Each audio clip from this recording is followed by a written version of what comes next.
Where did you guys see the changing point in the game? Well, obviously, Leinster go 10-0 up. Maro gets sin bin, and I thought that was the correct decision. For me, you're looking back on reasons why there was the swing. You're looking back on reasons perhaps why Leinster could look at themselves and say, this is why we didn't win it.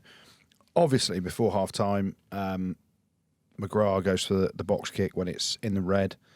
That has a massive swing on the game, because you talk about championship minutes. Championship minutes are last 5-10 minutes before half-time and likewise after. Now, two massive opportunities for Leinster. One, kick it off the field, you go in 10-3 up. Does that change the game?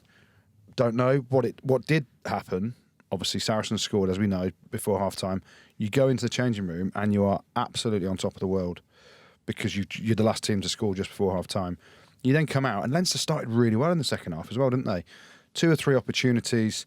Liam Williams, you talk about big game players, Liam Williams steps up, ends in an overlap and gets the turnover. Having actually not started the game well. Yeah. Like, he dropped 2 or 3 high balls, and I was thinking, geez, they're going to struggle here. Like, Sarries, kicking game, bread and butter. Liam Williams drops 2 or 3, and like you said, Goody, and you take, argument's sake, you take out McGrath, kicks the box kick off the field. We go into half time 10-3. Right, then start the second half. Leinster score that try. They had a massive overlap, and there's a couple of opportunities actually. Liam Williams obviously got the turnover coming back down this short side when he closed off the overlap. But on the far side, I think it was Henshaw or Ringrose, I can't remember which one, had a monster overlap as well and tucked it and went himself. Yeah. So, had they scored one of that could have been 17-3 in reality. And then you're asking a different question of Saracens. But, like everyone says, to play against Saracens and to beat Saracens, you have to be relentless. That's what Saracens are. They're absolutely relentless. They've gone down 10-0, then 10-3. They've taken an opportunity. They've gifted them in terms of a penalty. But then they've the accuracy to be able to score. The little intricate play where Good sticks his hands up, Farrell just gets the ball, tips it on. Just those things. They're things that they'd have coached on the training paddock as well. Little 3v2 drill. Someone step up, you fire it to the second man. Because everyone thinks 3v2, go hands, try in the corner. That ain't how it always happens. So they'd have had a call where Spencer is hitting the second man, which was Farrell. Good run a short line, get your hands up to sock in one defender. And then it's an easier 2v1. This is the detail of the coaching that they go through in the week as well. And that's what wins you matches, the big matches in where those fine moments. The one thing that I thought went in Saracens' favour that I didn't agree with was Fardy's yellow card.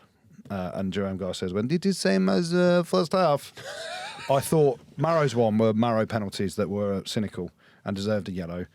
I didn't see Fardy's one at all being a yellow card. I don't even think he was offside. Yeah, I've not even watched it back. I've watched the game back, but I didn't watch his replay. But, Gar says did ref well, I he thought. did, and I tweeted it. Did you? Through gritted teeth, I'm watching it, and I'm like, oh, Garcia is actually roughing it. And then second half, I didn't think he was as good, but fair play. I tweeted it. I said, Gar says he's handling it pretty well, to be fair. It was one of them as well. You look for your big game players to step up, and I thought they did that. Owen Farrell, that's the best I've seen him play this season, I'd say. Billy, okay, without labouring the point, forget what's gone now. What's gone has gone.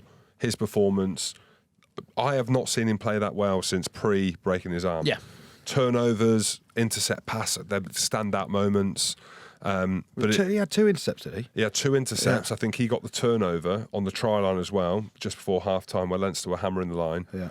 And obviously scored the try off the scrum. And that was a ballsy decision to go for the scrum then. I'm looking at it, I'm thinking, points? No. They were definitely on top in the scrum. We spoke about that potentially not being a strength of Saracens. Yeah. Obviously losing Mako, losing TT.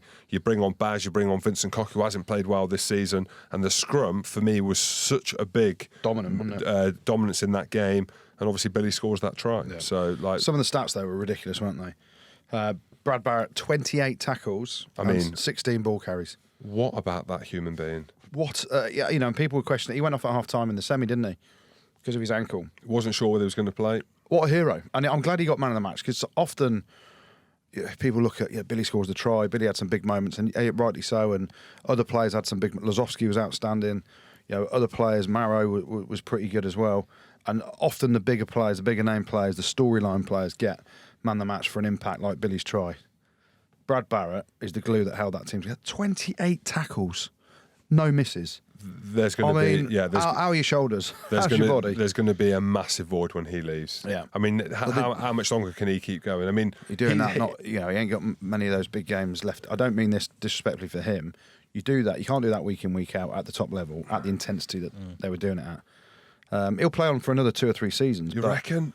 I don't know. Well, I mean, I look at him and I'm like, you go back to Jacques Berger at Saracens as well. When you saw him after a game, every bit of his body he'd thrown 100% into everything. Brad Barrett's exactly the same. And you're looking at him going, how's he still being able to get on the pitch week in, week out when he does and have the impacts that he puts into a game? Phenomenal player. I spoke to Brad after the game, interviewed him, and I said, mate, you don't have a mark on you. He said, you know what? I said, since I've had these plates put in my cheekbone, he said, they don't mark. So that's exactly right. He's got 3 or 4 of them. But I think he's the only captain, I think, to win 3 Champions Cups. I'm right in saying? Yeah, he equalled Leo Cullen's record. Oh, really? Okay, so there's 2 of them. Yeah. There you go.